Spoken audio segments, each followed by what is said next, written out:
2, 1, 0, and liftoff. Liftoff. Americans return to space as Discovery clears the tower. Discovery, go at throttle up.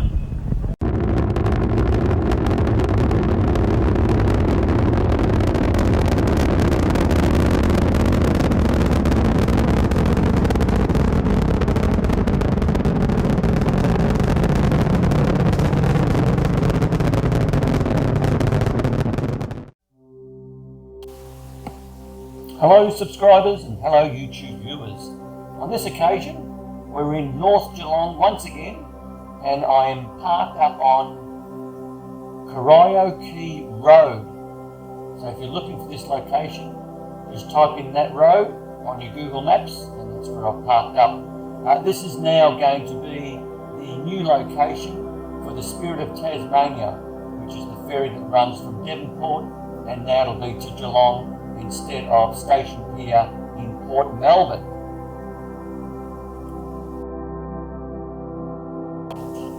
We've got three ships or three vessels to look at on this occasion, and we'll start off with the El Camino, the one that's directly in front of you. Now, the El Camino is a bulk carrier that was built in 2012, so that makes it 9 years old, and is sailing under the flag of Marshall Islands. Tax haven, that part of the world. Its carrying capacity is 61,465 tonne, and her current draft is reported to be 8.6 metres. Her length overall is 199.9 metres, and her width is 32.24 metres. As you can see, she's getting loaded up, which appears to be some sort of grain. I didn't want to get too close, but it does appear to be some sort of grain that's being filled into those cargo holds.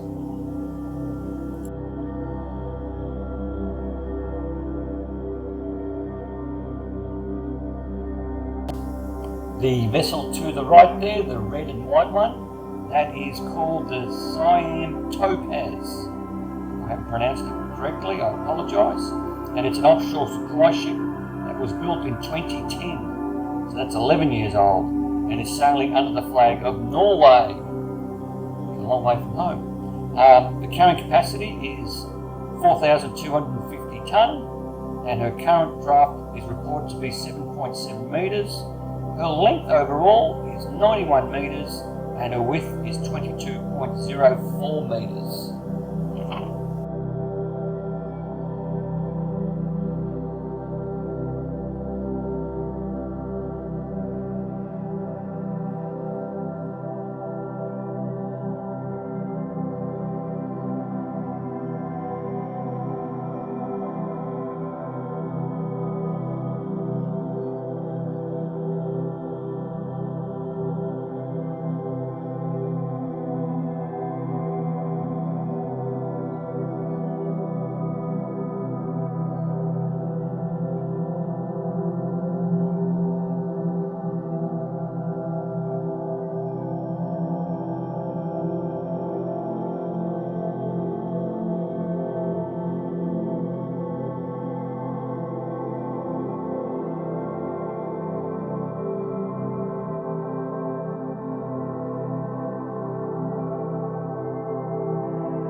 This is our final ship we'll have a look at, and she's called the Growth Ring, and she's a wood chips carrier that was built in 2008, so she is 13 years old, and is sailing under the flag of Panama.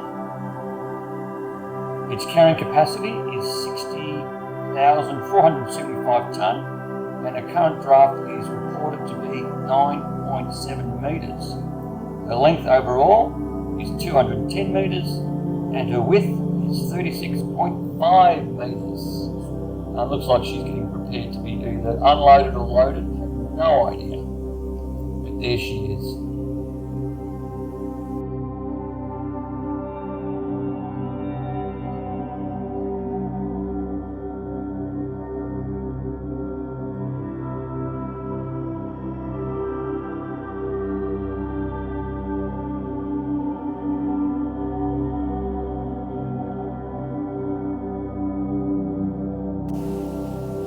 As we slowly scan around, you'll notice all the huge silos and the grain storage facilities in the area. The businesses that operate are Geelong Pork Proprietary Limited, Multi-Rock is another one, Grain Corp Geelong, Kosh Fertilisers, and Midway Limited, who do the wood chips. It's a huge area. If you come into the area, it is quite overwhelming if you're not used to such large buildings. Now, where the red and white vessel is, supposedly I think that's where the new Spirit of Tasmania will be sort of moored at. I think that's happening in the next year or so. So as we make our way back to the vehicle, you'll get a better view of these other businesses that operate in the area.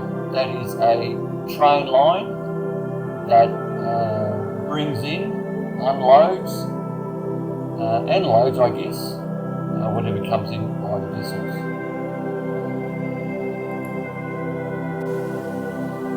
By no means am I an expert in anything to do with shipping. I just find it a fascinating location on how our wharfs and our shipping industry works. You know, the scale of what you see is it's just sort of hard to fathom if you're not used to seeing such large ships and large storage facilities, including those silos. So if you get a chance to come down to Geelong, and this area is sort of, I'm a bit confused because I'm getting three different sort of messages when I do a bit of research. It's either known as Corio Quay, North Shore, North Geelong, or part of the Geelong Wharf. So I guess you've just got to call it what you want. But basically, if you go to Corio Quay Road on the maps for Geelong, you'll see where I've parked up.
So here we are, coming to the end of our video.